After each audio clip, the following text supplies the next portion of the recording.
Hello everybody and welcome to Freaking Effects, where I'm gonna show you today how to create the Scott Pilgrim vs. the World intro. And for making this you're gonna need Adobe Photoshop for creating the title and Adobe After Effects for creating the animation for this title. And the very first thing that you have to keep in mind is that this font that you can see over here, the Scott Pilgrim one, isn't actually a font. It's a hand-drawn animation, but we will use a font anyway that will make the job as well. And right, let's head into Photoshop. So we'll create a new file, and you want to create it according to the dimensions of your video. So mine are going to be 920 per 1080, and that's probably going to work as well for you. So we'll hit create. And we want to get rid of this background because we want a transparent background. So we will you'll see this log. So we will double click on it, hit OK, and then just turn it off. Now, I'm going to drop this image that I'm going to be using as a reference for creating my text on top so that it looks as similar as possible to the original one. Probably you can do the same. So I'm going to probably turn the opacity down, something over there. And now I'm gonna take the text tool and I'm gonna write my name, Canny Effects. And you want to go to this character tools that if you can find it, you can come over here to Window and choose character, and it will appear just over here. And I'm going to change the font, obviously. So I found this one that looks a little bit like the other one, which is called Fighting Spirit Turbo Regular. And this one's okay. And I want to make the first and the last letter in caps over here and over here, so that it looks a little bit like that. Maybe we can make it this one a little bit bigger, and this one is the same number, which was 66. And you want to take this to select this letter, come again over here and remove the space so that you can see as much space as it was before, and the same thing with this one, and that looks way better. Now you want to select the whole thing, and you want to come over here to warp the text. So we're gonna create arc and probably something over there, and maybe we want to create a little bit of vertical distortion, just like this. We hit OK, and I want to move it. And now I want to hit Control T so that we can transform it. And if you take one corner and hold Alt, you will transform the whole thing and not just one side of it. So we hit Enter, and now I'm going to select the whole thing, and I want this to be obviously a little bit larger, but only vertically. So we will come to our character over here, and we want to take this up just like that. Probably want to arc it even more. Okay, and then Control T and transform it once again. And you have to take as much time as you need to do this so that it looks as close as possible to the original title.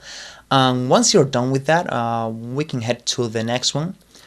We're gonna create here another text, vs dot, and this is probably too small. And you want to use another font for this one, and I'm gonna be using one that is called Bulby1 CS Regular. So I'm going to just make the text smaller. Maybe it's too tall, so I'm just going to take a little bit of the height out. probably over there.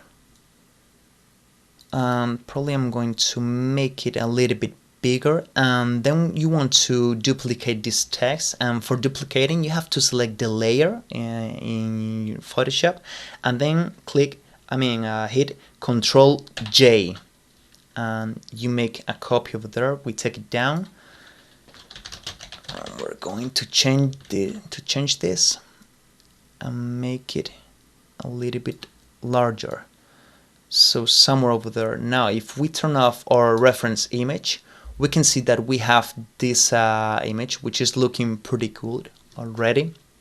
And now you want to change the color to this, so I'm going to select the three of them by holding Shift. Select the first, hold Shift, and select the last one, and put it in a group. And then if we double click on it, we want to go to a color overlay. I didn't find it. We hit opacity 100% and blend mode in normal, and we want to look for kinda a yellowish tone, which is very close to white, so probably somewhere over there will be alright. So we hit OK, and now we can save this, but first of all I'm going to crop it a little bit by hitting C, and we can crop our image so that we have it centered and we don't have useless space, so somewhere over there. And now we're going to save this, and I'm going to save it as a intro title, for example. And now we're done with Photoshop and we can move into After Effects. So once we're in After Effects, we want to first of all create a new composition. So I want to create a new composition, and for me it's going to be 25 frames per second, and I think 5 seconds long is alright for an intro. So we'll hit OK, and you want to import your title, and you want to make sure to import it as a footage, because if you import it as a composition or any other mode, you will have all the layers, and you don't want that. So we will import it into our composition, and actually I'm going to change its name to SP intro, for example. And we want to first of all take a mask tool, and we want to mask out the name. So oops, I'm creating a shape. I want to delete it. So select your layer and then create a shape around here, just like that, and you want to duplicate it, and in the other one you want to press M, and here in the mask you want to select subtract. Now what you have done is that you have two single layers, one with the name and the other one with versus the world text. So you want to first of all go to maybe the second two, and you want to make the versus the world appear right over there. So we're gonna create some kind of animation over here, and we want to go maybe 10 frames or maybe 5, just like this. I want to press S, scale, go to the beginning and hit 0, and now if you see we have an animation which is a couple of frames long, and it's just going to be 5 seconds of 5 frames long. That's okay over there. And you want to take the position down centered, maybe not that much over here. Okay,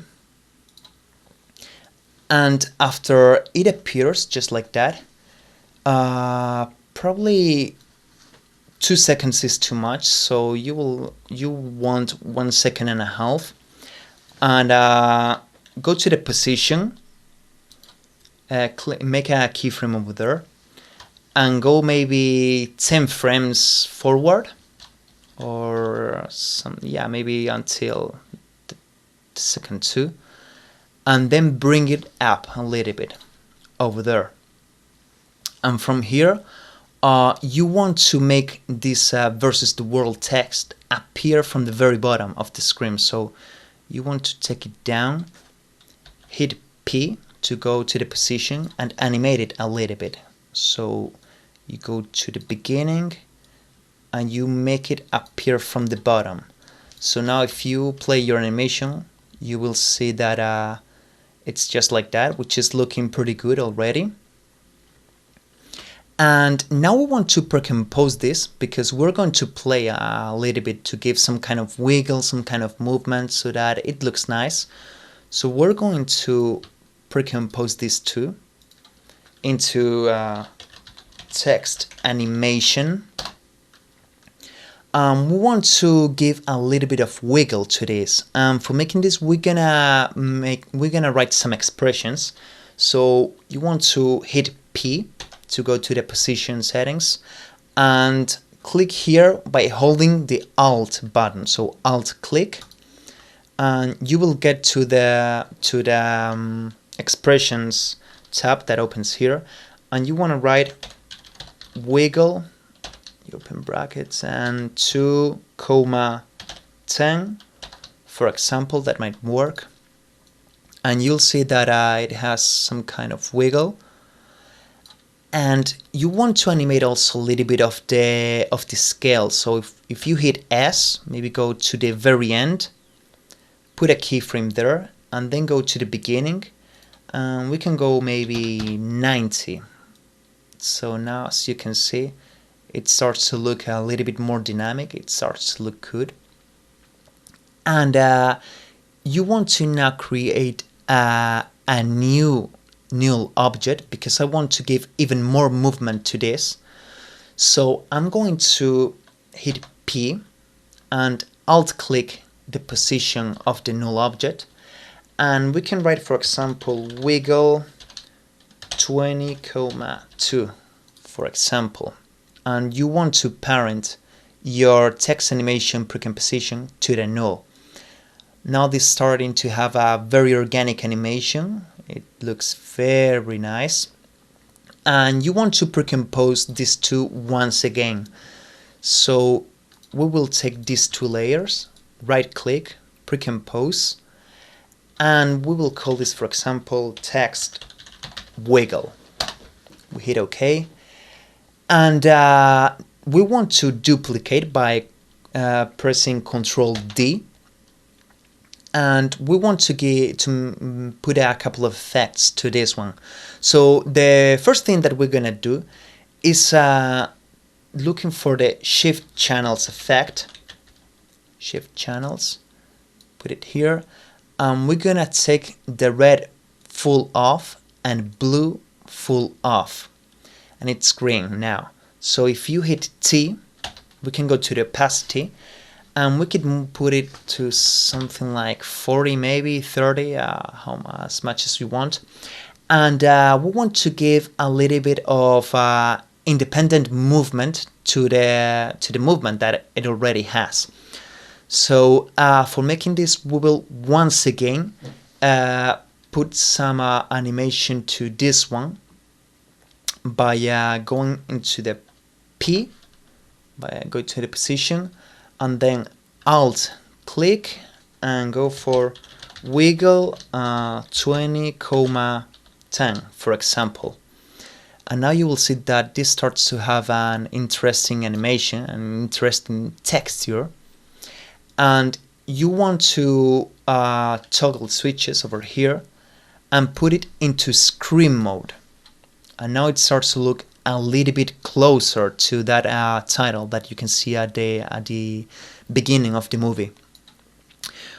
Also, you want to make sure to when you toggle again to hit this bottom and to have this one as well, so that the movement has a little bit of blur when it moves, so that it isn't 100% sharp. So we will fit it, and then we want to duplicate once again by tapping Ctrl D, And in this one, you want to take the green full off, but red, take it from red. So this way, if you see it now, you will see that it has some animation. The red and the green channel are moving their own, just as in the movie. This is starting to look very, very nice. So you'll want to now create a background black image. So we'll go to Layer, New Solid. Make sure that the color is black and make comp size. So we hit OK. We drop it to the bottom, to the very bottom of our composition. And now we want to create as well a new adjustment layer. And we're gonna look for the glow effect. So we'll drop it. And we want to have a little bit more of radius and also the threshold, because we don't want it to be white. We want to keep that yellowish tone. So we will turn it up until it starts to look yellow, so something over there maybe. And you want to take the intensity down, of course. So I think somewhere over there looks nice. And if the movement, the displacement that these red and yellow channels have is not enough for you, you can always open here, press P, open this arrow, and increase the values over here. So maybe we can put 20 over here and 20 over here as well. And you will see that now the movement is more obvious. It has way more movement, but this is maybe too much for me, so I'm just going to keep both of them 50. So 50 over there and 50 over here. And I think that this one is looking perfect for me. And now your animation is ready to be rendered. So that was basically it, and thank you so much for being in this tutorial with me. And please let me know in the comments below if there are any kind of tutorials that you're looking for but can't find anywhere, and subscribe if you found this video helpful, and I really hope to see you in my next tutorial. So see ya!